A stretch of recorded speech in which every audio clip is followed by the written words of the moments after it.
Donald Trump is absolutely furious that pollsters who were working for his campaign leaked all of the data showing that Donald Trump was essentially going to get his butt kicked in the 2020 election. So he did what any super angry person would do, and he lashed out at the wrong people and fired them this weekend.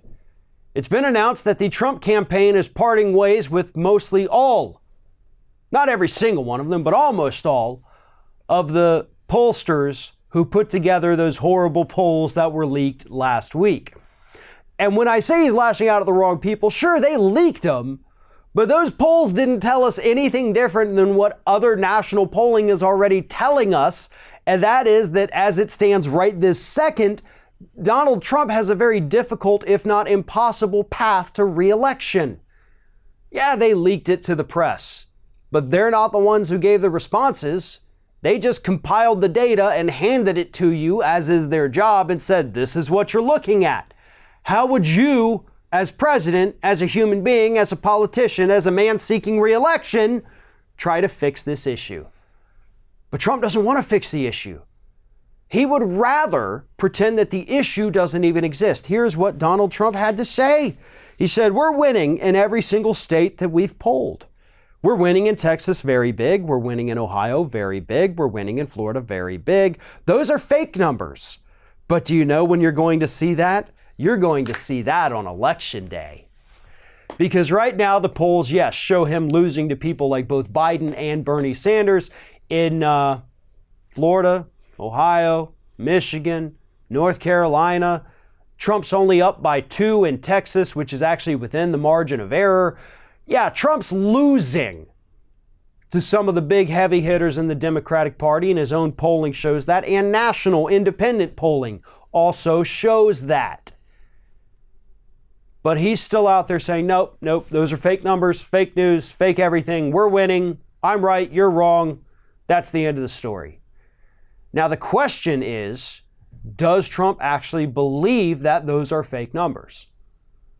And for the sake of this country, we need to hope that he does believe those are fake numbers.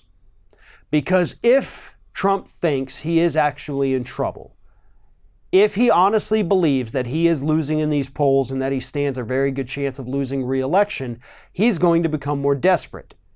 And when Donald Trump gets desperate, bad things happen. We have seen the government shut down, the longest government shutdown actually in the history of this country. We're now escalating tensions with Iran. We've seen him lash out at people coming across the border. We've seen him get pissed off at other countries and ramp up his trade war, which only hurts U.S. citizens. This man is volatile when he thinks he is backed into a corner. So again, let's hope that he honestly believes that all these horrible poll numbers out there are in fact fake. Because once he starts understanding that he is in trouble, that he does have a nearly impossible path to re-election as it stands right now, then yeah, horrible things will be just on the horizon at that point. So let him, for this brief period of time, live in his alternate reality. Let him think that he is doing a phenomenal job and that he is just the greatest there ever was. Because nothing will be as big of a reality check for this man than watching those returns come in November 2020 and realizing, oh crap, those polls were actually correct.